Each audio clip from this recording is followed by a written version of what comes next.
Salut à tous et bienvenue sur AviExpress pour le test de la tablette tactile Chewy iPad LTE. Vous avez bien entendu, vous allez pouvoir dire que vous avez un iPad à 3 fois moins cher, HIPAD pour le coup, un iPad qui contient quand même à l'intérieur un hardware suffisamment correct pour utiliser une tablette dans de bonnes conditions aujourd'hui, avec bien sûr un écran Full HD, une très bonne batterie à l'intérieur, avec un Helio X27 que je vais tester pour la première fois, ainsi que la LTE, c'est-à-dire la 4G, la capacité de mettre à l'intérieur une puce 4G et de capter les fréquences françaises, exception faite de la 700 MHz qui n'est pas la plus utilisée. C'est parti pour la présentation.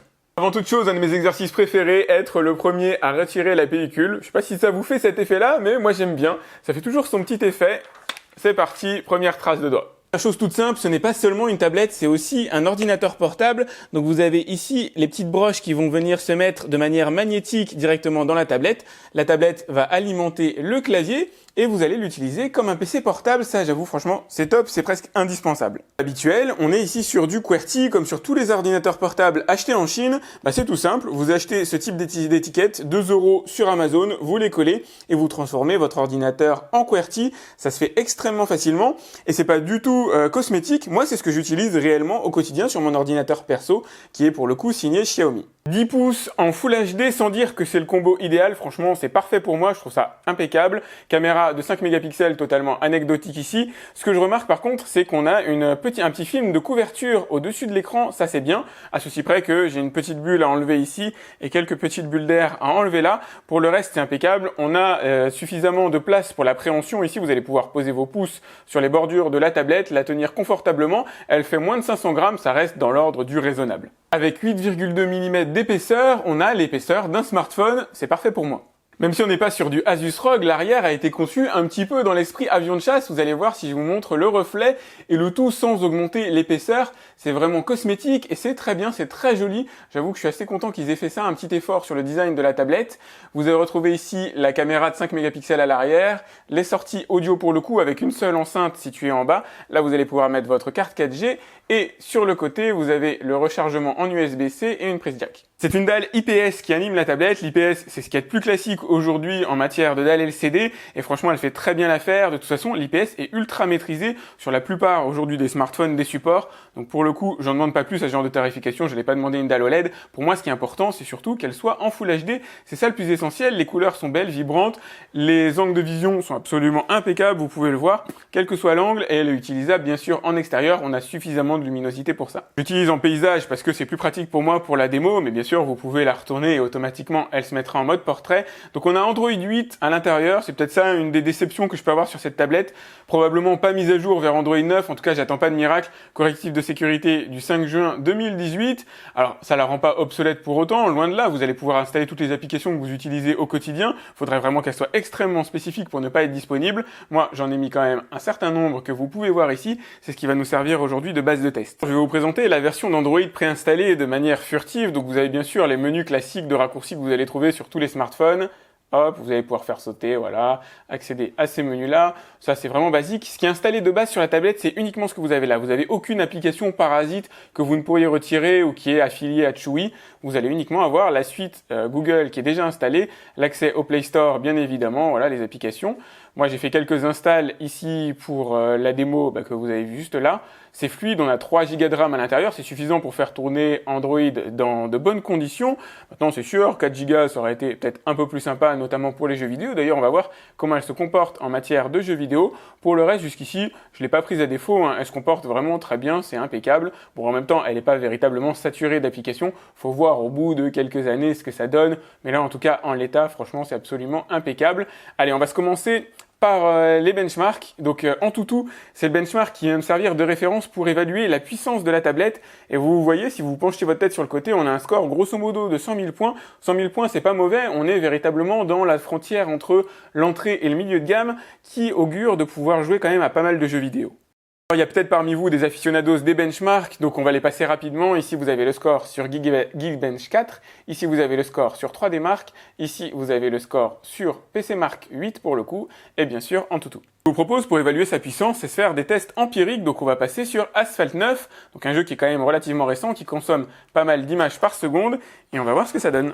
Alors j'ai mis les graphes au max, hein. J'espère que ça se voit, en tout cas le jeu vidéo vraiment est plutôt beau, c'est fluide, j'ai pas grand chose à lui reprocher, pardon.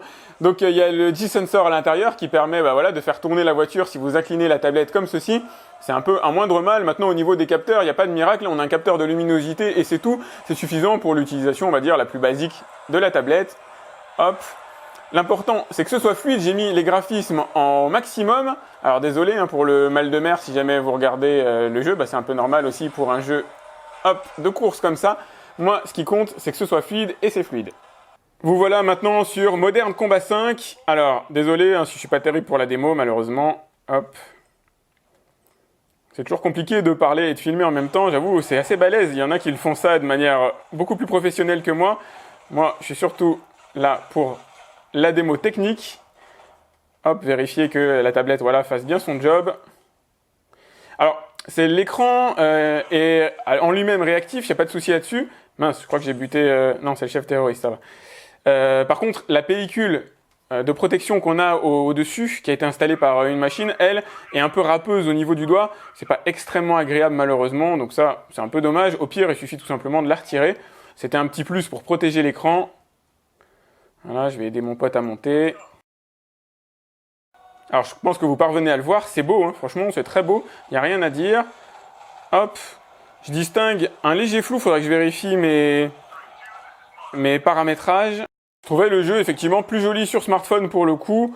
Là, on sent que les textures sont encore un peu balbutiantes. On va passer sur PUBG, histoire de faire un test un peu plus costaud. Allez, bienvenue sur PlayerUnknown's Battleground. Là, pour l'instant, je me suis mis au niveau le plus bas dans les graphismes. Le temps de chargement, à mon avis, des polygones, je pense qu'on va avoir quelques petites saccades. Mais ça a l'air globalement jouable. Voilà, 2-3 petits ralentissements de temps en temps. Faut dire que c'est un jeu qui consomme quand même pas mal de ressources du fait du nombre de personnages et de polygones qui peuvent apparaître à l'écran. Les décors sont relativement simples. En tout cas, pour l'instant, ça va. C'est quand même assez honnête. Je vais aller essayer de voir là où il y a pas mal de monde, comment ça gère. Ça peut être intéressant notamment dans les phases de combat. Allez, on va se faire aussi un petit test en conditions réelles avec les graphismes poussés au niveau moyen. Alors ça y est, je suis passé sur le niveau équilibré pour les graphismes et ça reste jouable. Il y a toujours 2-3 petites images sautées de temps en temps, comme vous pouvez le voir. C'est pas totalement miraculeux non plus, mais ça montre que le processeur qui est à l'intérieur de la tablette, le Helio X27, est quand même en mesure de faire les choses assez correctement. Je vous conseille de retirer la pellicule de protection, hein. Vraiment, elle accroche le doigt, c'est pas terrible. Jouer directement sur l'écran, malheureusement, du coup, il sera un peu moins protégé, mais ce sera une expérience beaucoup plus sympa en matière de jeux vidéo. En tout cas, pour l'instant, elle se comporte vraiment très très bien, c'est rassurant. Vous allez bien sûr pouvoir accéder à tous les types de contenus films, alors les fonction des abonnements que vous avez, donc pour le coup, Netflix, sans aucun problème, ça marche nickel. On va mettre un petit truc comme ça rapidement, juste pour vous montrer, vous faire la démo, vous montrer que ça fonctionne. Le seul souci, c'est que le son est franchement pas terrible. Le son est suffisant pour un jeu vidéo, un son d'ambiance, mais dès lors que vous allez rentrer dans du film ou de la musique, le son a tendance à grésiller assez vite en fait, même en mettant le volume pas fort, il est tout simplement pas agréable. Vous allez être obligé d'utiliser votre casque ou une enceinte Bluetooth pour déporter le son sur un autre périphérique, parce que là franchement c'est le point le plus raté de la tablette à mon avis. Bluetooth 4 points à l'intérieur, là j'ai une enceinte Bluetooth 5 qui est connectée, alors je vous fais pas la démo de la connexion, c'est déjà identifié, et vous allez voir, elle se réappare bien sûr automatiquement, comme vous pouvez le voir ici, à la tablette. Tout marche absolument impeccablement, et je vous conseille d'ailleurs d'aller voir mon test de cette enceinte-là, elle est véritablement très bonne. Juste pour le fun, je vous en montre une autre, encore une fois, juste comme proof of concept, vous montrer que ça fonctionne bien. Vous allez pouvoir regarder les chaînes télé si vous en avez envie. Hop, France 4, voilà. Macha et Mishka, fantastique. Au niveau de la photo, je vous dirais honnêtement, passez votre chemin, c'est pas terrible du tout. Ça aurait pu être nettement amélioré. Maintenant, sur ce genre de tablette, la photo, c'est le parent pauvre, c'est souvent le cas. Ça n'a pas du tout été fait pour ça. Vous allez pouvoir, comme vous pouvez, je vous le montre maintenant, faire de la conférence, façon de parler, faire du chat, etc., vidéo, tout ça sans souci. Mais ça reste une image franchement médiocre, vraiment très médiocre. C'est de l'image de tablette, 5 mégapixels, pas vraiment faite pour prendre des photos ou pour que ce soit vraiment très beau. C'est juste fait comme confort d'utilisation pour Skype et compagnie. En utilisant le clavier qui est fourni, vous avez bien sûr un trackpad qui fait apparaître immédiatement la souris. Il faut avouer que c'est vraiment pratique d'utiliser la tablette aussi sous cet angle-là, notamment si vous avez de la saisie à faire. Et là, pour le coup, c'est mon cas. Alors, j'ai laissé le clavier en QWERTY, mais hop, vous allez voir vite ce que ça donne. Voilà, merci à tous d'être. Et là, je vais me galérer pour trouver Voilà, le petit apostrophe, de plus en plus nombreux à vous abonner. Désolé pour les fautes d'orthographe et à me soutenir. Encore une fois, mettez-le tout simplement à AZERTY, ça change la vie. Alors vous avez ici le petit emplacement pour mettre une micro SD jusqu'à 128 Go pour étendre les 32 Go qui sont déjà fournis dans la tablette. Et puis bien sûr, pour pouvoir mettre votre puce, et moi les tests, je vais les réaliser à partir d'une puce Bouygues. Dès que vous avez inséré la puce, bien sûr, on vous invite à taper votre code. Je vais pas vous le montrer d'ailleurs. Je me déconnecte du réseau Wi-Fi ici. Hop. Premier test des plus basiques. On va aller sur le Play Store, télécharger un jeu. Ben voilà, ça par exemple. Donc là, je suis sur mon réseau, bien sûr, 4G, qui marche mieux en général que mon réseau Wi-Fi. Vous allez voir ici le débit. Alors par contre, en intérieur, ça risque d'être peut-être un peu plus limité que ce que j'ai en extérieur.